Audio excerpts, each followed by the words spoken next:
In Chapter 3, we really begin to explore the narrative side. That is, the primary narrative of Expect More, which is to move people from a traditional nostalgic view of libraries as books and places to learning centers and services. Chapter 2 was very much about data. I mean, it had strong narrative parts, particularly the narratives of justification of libraries, but within there was a lot of, and here's data about it, here's data about it, here's data about it. So I'll recall Kim Silk's comment that data makes stories real, but stories make data matter. So we're constantly going to be having this inflection and moving back and forth between look at the facts and look at what it means from a narrative standpoint. In Chapter 3, we get really specific with the narrative and the global narrative. We do that by starting with a story, and that story is about Syracuse University. Now, the story is here for a couple of reasons. One, I like starting things with stories. We tend to respond to stories and narratives and storytelling, and so we begin there. It also is the idea that we're going to tackle some really specific issues like off-site storage or weeding. Anytime you talk about taking a book off a shelf, it begins to challenge people's nostalgia. Now, there's lots of good reasons for doing it, but here's the fact that not only is libraries about books, but libraries about books on shelves. And in the Syracuse University example, they were about to begin moving materials off the shelves into an off-site storage.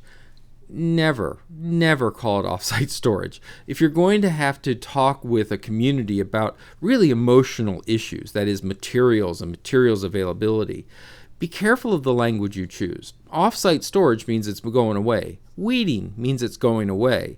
But if you begin to talk about things like alternative shelving, expanded access, it allows you to then get into the nuance of what's happening. For example, taking materials off the shelf, digitizing them, putting the materials in an offsite storage, but being able to then quickly send to the desktop digital copies improves access for many people in academic environments. That's where you want to start as opposed to we're out of room. So we move through here and we begin to tell the story about, all right, this is what happened in Syracuse. This is what we're seeing being pushed back. Isn't it interesting? So we begin with this narrative and we begin to evolve that narrative. And that's another thing you're going to see throughout this chapter in particular. We're not challenging people's assumption and nostalgia. To confront people that they are wrong puts them on the defensive and almost ruins any advocacy to begin with. The idea that instead what we're doing is we're educating people, we're engaging them in a learning process, that gives them the liberty to move and change their views because they see it as a really beneficial thing that they're doing. I'm engaging in learning. So for us, it may be taking them 180 degrees, but for them, the idea is they are getting a more nuanced view of life, and they're beginning to understand it a different way, which gives them a bit of an insider status. And that's a good thing. We're bringing them inside library science for a moment. We're making them part of that process. And that's what's going to be important about advocacy. And in fact, here I point out here on page 26, that's the idea that advocacy is an ongoing and sustained engagement. This book, having them read it once, is only one action. Having them read the book, discuss the book, become part of a planning process, etc., that's ongoing engagement. Don't assume that if you do a sort of strategic plan every 5 years or a poll once a year, that you truly have a connection and understand people's values and what they see, not only in the library, but in general. You need to understand where their world is so you can bridge it. So advocacy is constant engagement with stakeholders and learning and being part of that process. Most good directors in any setting spend less time in the building and more time outside of the building with those stakeholders and the service community and learning what's happening. So let's get back to this. We begin telling the story about Syracuse University. I tell the story, for example, about a library and recycled book programs, and humor is always great. So if you can get Boy Scouts and Hustler magazine in a story, that's going to tend to stick in someone's head versus just bland story. So get these sort of concepts back and forth. Talk about what's going on in the Glendale Library. That's the idea that we directly want to challenge it. Just by collecting a bunch of books doesn't mean anyone's going to use it. It just becomes a book repository, particularly if it's used books. So we're constantly coming back here and we're challenging people's concepts, but really what we're doing is giving them a bunch of launching points to say, hey, it's okay if you think of libraries as books. It's fine, we understand. let's think about for a minute what we think about books. Let's think about, that's what the Ranganathan thing is. Let's think about what we truly value out of this. Let's see if we can clarify what's so important.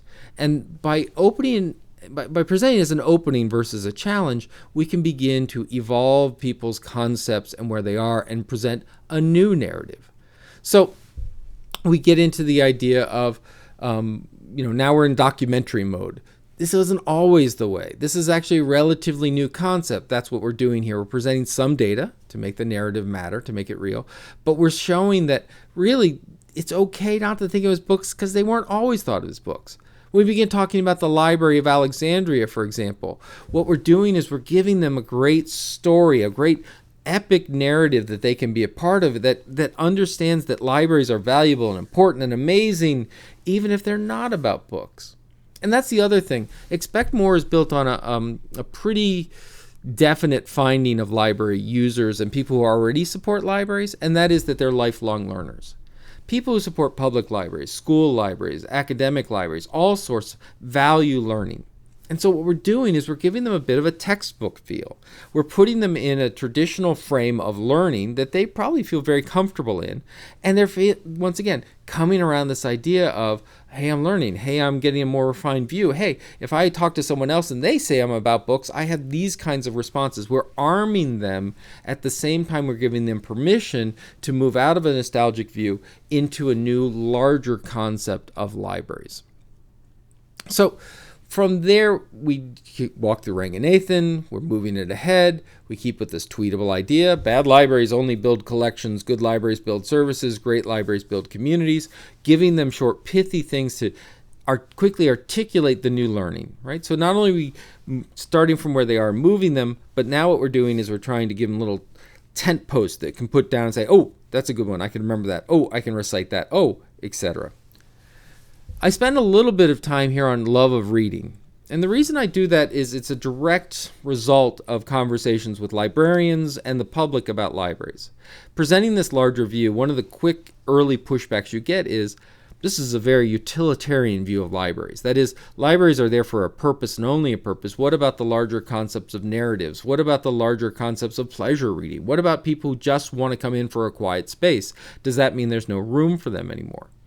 And the short answer is there's plenty of room for them, but there's still a context in which when you're escaping, the reason that we're creating these quiet spaces aren't because we really love silence, but because we believe that's a place for people to refresh or to read or to study or to learn. Also, here I talk a little bit about the importance of narratives. If you really get sort of all the way into a utilitarian view of libraries, you begin to lose some of the romance. And you begin to talk about, well, why do we have fiction? Now, that may sound like a weird question, but go back 100, 120 years to the turn of the 19th century, to the 20th century, and you'll see that many libraries at the time were only filled with nonfiction books, that the literary novel was considered sort of the pornography of the day. It was not to be held in our libraries. What changed? First of all, it did change, and it changed because of librarians, but what it became was a larger concept of learning. We realize that people learn not only from nonfiction facts and figures, but they learn from these narratives. One of the famous author was talking about how the Western world, particularly America, views her native continent of Africa.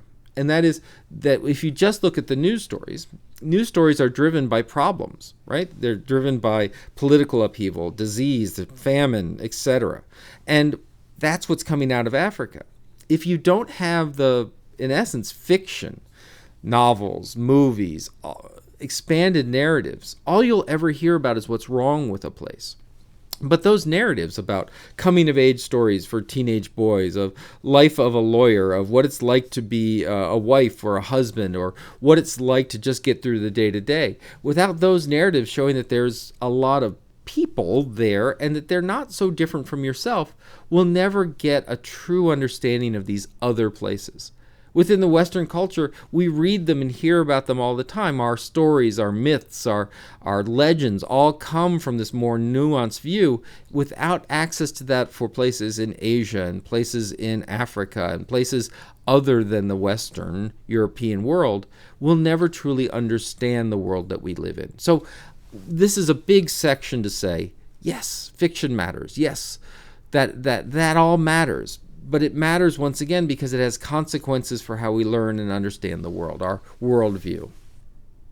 The rest of the chapter, Mission to Nowhere, is all about mission statements. And it's pretty self-explanatory. It's a pretty utilitarian piece of text, so I won't deconstruct it that much, other than to say, why do I care so much about missions?